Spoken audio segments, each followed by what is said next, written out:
Hi friends, welcome to movie updates and reviews. మీకు వస్తే the Hunter movie review తీసుకొచ్చాను guys. ఇది మనకు ఆహాలో స్ట్రీమింగ్ అవుతుంది. మూవీ చూడడం జరిగింది గైస్. మూవీ ఎలా ఉందో ఈ రివ్యూలో తెలుసుకున్నాం. ఆ స్టోరీలోకి వెళ్తే పోలీసుల దగ్గర ఒక అంతు చిక్కని కేసు అయితే వస్తుంది గైస్. ఏంటంటే బాడీ పార్ట్స్, అంటే వేరే వేరే లొకేషన్స్లో బాడీ పార్ట్స్ని ఒక బాక్స్లో పెట్టి పంపిస్తారు గైస్. అంటే డిఫరెంట్ టైప్స్ ఆఫ్ లొకేషన్స్లో బాడీ పార్ట్స్ని, అంటే కాళ్ళని, చేతులని, బాడీని ఇలా బర్న్ చేసి, అంటే కాల పెట్టిన పార్ట్స్ని పోలీస్ స్టేషన్ వద్ద బాక్స్లలో పెట్టి వదిలేసి వెళ్ళిపోతారు గైస్. ఈ కేసుని అయితే పోలీసులు టేకప్ చేస్తారు. కేసు ఇన్వెస్టిగేషన్లో తెలుస్తుంది ఏంటంటే పూడ్చిపెట్టిన డెడ్ బాడీస్ కూడా మిస్ అవుతున్నాయంటే తెలుస్తుంది గైస్. అంటే పూడ్చిపెట్టిన డెడ్ బాడీస్ని కూడా ఎవరో తీసుకెళ్ళిపోతున్నారు, మిస్ అవుతున్నాయంటే వాళ్ళకైతే తెలుస్తుంది గైస్. ఈ కేసు కూడా వాళ్ళ దగ్గరికి అయితే వస్తుంది గైస్. అయితే ఈ కేసులో హీరో కూడా వాళ్ళకి హెల్ప్గా అయితే ఉంటాడు గైస్. అంటే హీరో స్కెచ్ ఆర్టిస్ట్గా అయితే ఉంటాడు. ఇంకోటి క్రైమ్ స్టోరీస్లో పోలీసులకు హెల్ప్ చేస్తూ ఉంటాడు గైస్. ఇలా ఆ స్టోరీ అయితే ముందుకు వెళ్తుంది. మరి ఈ కేసులో పోలీసులు తేల్చిందేంటి, ఈ ఇన్వెస్టిగేషన్లో తేలిందేంటి, ఈ కేసుని వాళ్ళు ఎలా సాల్వ్ చేస్తారు, మరి ఆ బర్న్ అయిన ఆ కాళ్ళు, చేతులు, బాడీ ఉన్న ఆ పార్ట్స్ ఎవరివి, దేనివల్ల ఇవన్నీ చేస్తున్నారు, మరి మిస్సింగ్ అనే డెడ్ బాడీస్ సంగతి ఏంటి, మరి దాని వెనకాల ఉన్నది ఎవరు, దేనివల్ల ఇవన్నీ చేస్తున్నారు, వాళ్ళ వెనకాల మోటివ్ ఏంటి, అసలు ఈ సైకోపాత్ ఎవరు అని మీరు తెలుసుకోవాలనుకుంటే ఈ మూవీ చూడాలి గైస్.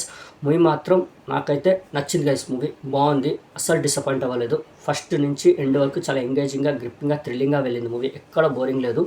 స్టార్టింగ్ పాయింటే చాలా ఇంట్రెస్టింగ్గా స్టార్ట్ అవుతుంది మూవీ. వెళ్ళే కొద్దీ మూవీ మీద ఇంట్రెస్ట్ అయితే వచ్చేస్తుంది. చాలా ఎంగేజింగ్గా వెళ్తూ ఉంటుంది మూవీ, ఎక్కడ డ్రాప్ అవ్వదు. ఎప్పుడైతే ఆ బాడీ పార్ట్స్ దొరకడము, మళ్ళీ డెడ్ బాడీస్ మిస్సింగ్ కేసెస్ ఏదైతే వస్తాయో అది అక్కడి నుంచి ఇంకా ఎంగేజింగ్గా వెళ్తూ ఉంటుంది. నువ్వు ఎక్కడ డ్రాప్ అవ్వదు. హీరో క్యారెక్టరైజేషన్ కూడా చాలా బాగా రాసుకున్నారు, సూపర్గా రాసుకున్నారు. హీరోకి ఒక పాస్ట్లో స్టోరీ కూడా ఉంటుంది, అది కూడా బాగుంటుంది. హీరో క్యారెక్టరైజేషన్ కూడా బాగుంటుంది. హీరో కూడా చాలా బాగా చేశారు, యాక్ట్ మాత్రం చాలా బాగా చేశారు. మిగతా ఆర్టిస్టుల పర్ఫార్మెన్స్ కూడా చాలా బాగున్నాయి. సాంగ్స్ పెద్ద గేమ్ లేవు గైస్, బట్ మూవీ మాత్రం ఎక్కడ మనకు బోర్ ఫీల్ చేయదు. చాలా ఎంగేజింగ్గా, గ్రిప్పింగ్గా వెళ్తుంది. మళ్ళీ ఏదైతే ఆ పాస్ట్ ఏదైతే చూపిస్తారో, ఏదైతే మోటివ్, ఏదైతే కోర్, అంటే ఇవన్నీ దేనివల్ల చేస్తున్నారు ఏంటి అనేది, వాళ్ళ కోర్ ఏదైతే, వాళ్ళ పాస్ట్ ఏదైతే చూపిస్తారో అది కూడా సూపర్గా అనిపించింది. ఆ స్టోరీ లైన్ కూడా చాలా బాగుంది, ఎమోషనల్గా కూడా ఉంది.